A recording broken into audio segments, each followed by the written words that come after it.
Você conhece a história de uma jovem camponesa que vivia enfiada com a cara nos livros, vivia sonhando com um mundo diferente, com um príncipe encantado, mas na verdade o seu príncipe encantado seria uma fera? E aquela outra história de uma jovem sereia que vivia feliz no fundo do mar, só que não, porque ela não queria viver no fundo do mar, ela se apaixona por um homem e de repente a sua vida inteira muda a partir de um passe de mágica.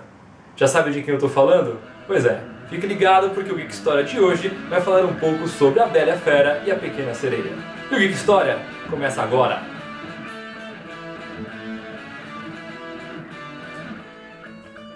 Em 1991, a Disney lança um dos seus maiores clássicos, A Bela e a Fera.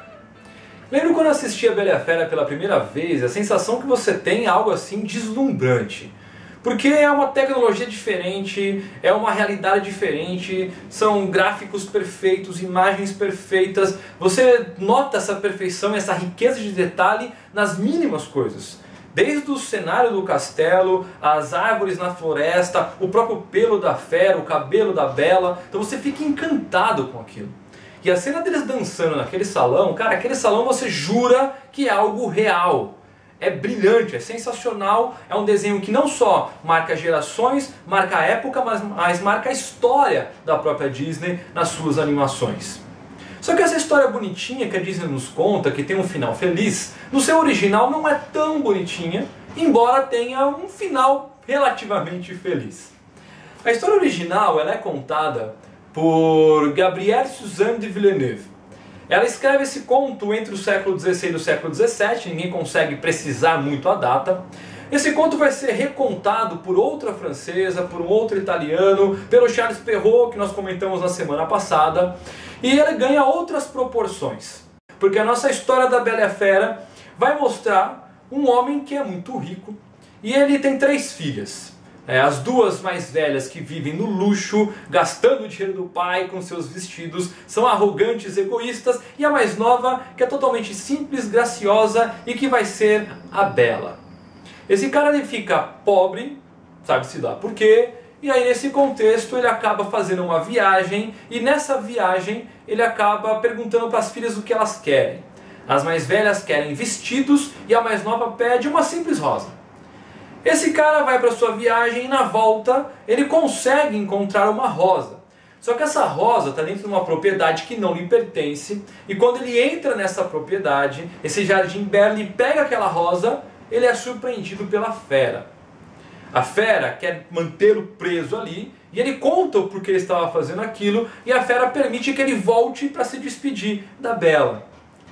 A Bela fica comovida com a história, ela se oferece para ir no lugar do pai, ela é recebida pela fera, o castelo a recebe muito bem, e com o passar dos dias rola ali um clima entre os dois, e a fera acaba se apaixonando pela Bela e pede para que ela case com ele todos os dias para que aquele feitiço pudesse acabar. E a Bela acaba se apaixonando pela fera e no final da história, através de um beijo genuíno, o beijo do verdadeiro amor, a Bela acaba quebrando o feitiço e ela acaba se casando então com aquela fera que se transforma em um lindo príncipe. Só que existem alguns elementos nessa história. Por exemplo, as duas irmãs da Bela, quando elas acabam descobrindo o final que a Bela acaba tendo, elas acabam tentando matar a Bela. Nisso que elas tentam matar a Bela, vai vir ali uma feiticeira, e ela acaba querendo matar as duas irmãs, porque elas tentam matar a Bela. Em algumas versões, a Bela realmente é assassinada pelas irmãs, e essa feiticeira, que vai ser uma das personagens que fazem parte do castelo, ela acaba ficando muito enlouquecida, ela devolve a vida para a Bela e ela vai matar as duas irmãs e a Bela fala, não faz isso. E aí as duas irmãs acabam sendo transformadas em 2 estátuas até que elas aprendam a ser menos egoístas, arrogantes e tenham um coração bom. O destino triste de quem é ganancioso e de quem quer algo além daquilo que está ao seu alcance. Os outros elementos que chamam a atenção dessa história são elementos que estão relacionados com a própria sexualidade. Então ele é um conto que tem muitos simbolismos que abordam a sexualidade.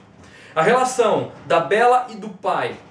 Talvez Freud explique, mas a Bela só consegue superar o amor pelo pai quando ela se vê uma mulher madura, deixa o pai para trás e parte para se casar com a fera. O pai, longe da Bela, adoece, a fera, longe da Bela, também adoece. O pai quase morre, a fera morre. Então, quando ela derrama o seu amor pelo pai, o amor de filha, aquele pai acaba aceitando, e quando ela volta e derrama o amor de mulher para com aquela fera acaba voltando à vida e acaba se tornando no príncipe dos seus sonhos. O que é interessante, quando o pai dela passa pelo jardim e arranca aquela rosa, no sentido original, ele deflora o jardim. Então aquela rosa tem um simbolismo, tem um significado da virgindade da filha. Quando ele entrega a rosa para sua filha e aquela filha recebe aquela rosa, ele está dizendo que ele aceita que a filha agora é uma mulher madura e que ela está pronta para ter a sua vida, que ela está pronta para ser, o termo original seria deflorada, né? Mas ela está pronta para entregar a sua virgindade para algum homem que a pudesse satisfazê-la e vê-la feliz. A fera, por outro lado, ela recebe uma maldição, não é porque ela negou abrigo e comida para uma velhinha. Ela recebe essa maldição porque ela tenta seduzir uma órfã, pequena. Então ela recebe a sua maldição por uma atitude de pedofilia. É tensa essa história. Não é tão bonitinha quanto a Disney conta. A fera, na verdade, é um príncipe pedófilo. E aí ele passa a viver aquela situação até que ele se encontra com a Bela. E o detalhe de todo esse enredo é que a Bela chega já, uma jovenzinha, mulher, e quando ela se entrega para ele, é algo verdadeiro, então quebra-se a maldição da pedofilia. A transformação desse jovem príncipe em fera e posteriormente em príncipe outra vez, mostra um pouco da bestialidade que é a vida sexual. A falta de controle que muitas vezes o jovem tem sobre a sua vida, que cede aos impulsos mais loucos possíveis, e a maturidade o leva a um nível sexual adequado para que ele possa ser um adulto seguro de si. Então esse processo todo acaba mostrando qual que é a visão de uma criança diante do sexo, uma visão bestial, principalmente no caso da pedofilia, uma visão bestial que amedronta, mas quando isso atinge uma maturidade, eles estão prontos e aptos para terem uma vida sexual ativa, feliz e prazerosa, que é a ideia que o conto acaba trazendo. Em muitas versões, a fera não é descrita como nenhum animal. A descrição da fera fica na cabeça de quem está ali ouvindo a história. Em outras versões, essa fera ela é uma serpente gigante. Quando você mostra a ideia da serpente gigante, a bruxa transforma naquilo justamente para fazer um paralelo com o quê? Com a ideia da serpente, do desejo, da luxúria. Então, esse conto ele é cheio desses simbolismos que giram em torno do amadurecimento da criança, da transformação na adolescência para a vida adulta. Não só numa questão sexual, mas de maturidade para que possa desenvolver uma vida sexual ativa e que isso possa acabar trazendo prazer para todos eles. Então essa é a história da Bela e a Fera. Ela vem com essa moral, de que a criança ela precisa entender o sexo para que ele possa se tornar algo prazeroso e que ela possa praticá-lo no seu dia a dia de uma forma extremamente natural. Nada a ver com a Disney. Assim como o nosso próximo conto que nós vamos falar hoje, que é A Pequena Sereia. Na versão da Disney da Pequena Sereia, cara, o filme assim, tem alguns elementos que são brilhantes. Por exemplo, o Sebastião. Cara, o que é o Sebastião cantando a música lá no fundo do mar? É sensacional, uma das músicas eleitas, inclusive, como uma das músicas mais brilhantes da Disney. Essa música ela é tida ali num ranking, dos fãs dos desenhos da Disney, como tá no top 5 ali das melhores músicas da Disney. A história é divertida, a história é legal, ela tem momentos tensos ali com a Bruxa do Mar, mas é uma história que conta como essa sereia, a Ariel, acaba deixando o fundo do mar, ela desobedece o pai, o rei Tritão, o poderoso rei Tritão que controla todos os mares ali, numa referência clara a Poseidon. E ela acaba desobedecendo o pai, faz um pacto com a bruxa, vai para a terra porque ela se apaixonou por um príncipe. E essa história acaba se desenrolando ali toda numa trama que ela tem que se encontrar com ele, se beijar, se apaixonarem para que aquela maldição seja quebrada. E no final, como toda a história da Disney, a história é bonitinha, o final é feliz. Quando o dinamarquês Hans Christian Andersen escreve em 1837, a ideia não era de perto essa. A pequena sereia, ela vive no fundo do mar lá com o seu pai, né, o rei dos mares. Ela vive com ele, com a sua avó e com 5 irmãs mais velhas, cada uma mais velha por um ano de diferença.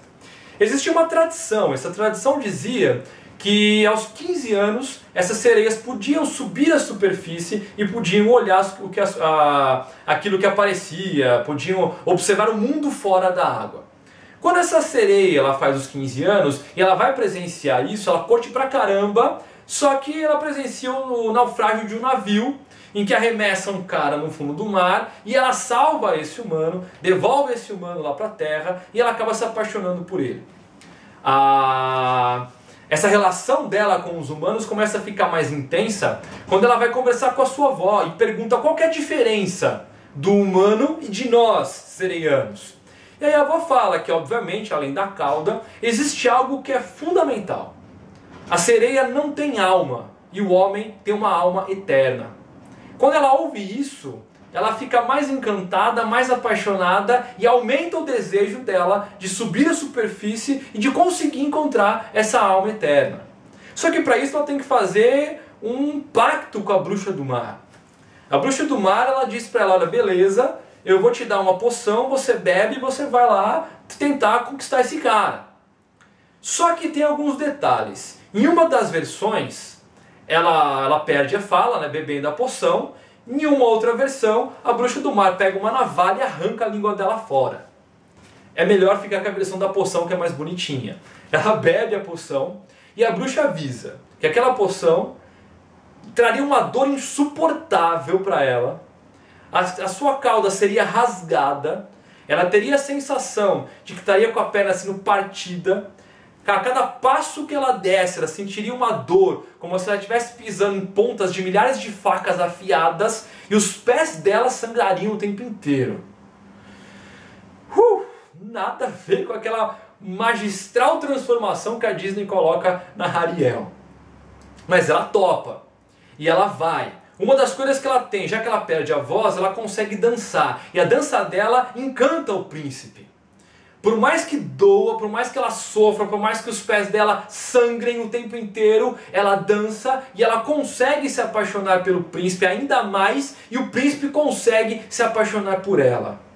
Só que esse príncipe, ele está destinado a casar com uma outra mulher. Ele diz para ela que não vai casar com essa mulher, só que essa mulher é uma jovem que foi levada a um templo, oferecida ali ao templo, e ela é preparada para casar com esse príncipe, e ele não tem escolhas. Ele acaba se casando com ela e parte o coração da jovem sereia. Totalmente desiludida, ela resolve tirar a própria vida. Só que antes disso, as irmãs dela correm até a bruxa do mar e elas fazem um acordo. Olha, o que eu faço para minha irmã voltar? E a bruxa dá uma navalha de prata para elas, né, uma adaga de prata, e em troca da irmã voltar a ser sereia, ela pede os cabelos das irmãs. E aí, em algumas versões, as irmãs permitem com que ela tire os cabelos. Em outras versões, as irmãs arrancam os cabelos no desespero, entregam para a bruxa para poderem pegar aquela adaga e levarem para a irmã. Qual que é o lance da adaga? O príncipe foi trairão com ela, foi sacana, não casou com ela? Beleza. Então a irmãzinha pega essa adaga, mata o príncipe, deixa o sangue da adaga correr nos seus pés, que você se transforma em sereia de novo. Só que a jovem sereia, completamente apaixonada, tem a adaga na mão, pode matar o príncipe, e na hora H ela resolve não fazer isso porque ela o ama demais. Então ela vai até um precipício, um abismo, e ela se joga nesse abismo no fundo do mar, desejando simplesmente a sua morte. As coisas não saem como ela esperava e ela acaba não morrendo. O que acaba acontecendo ao invés disso?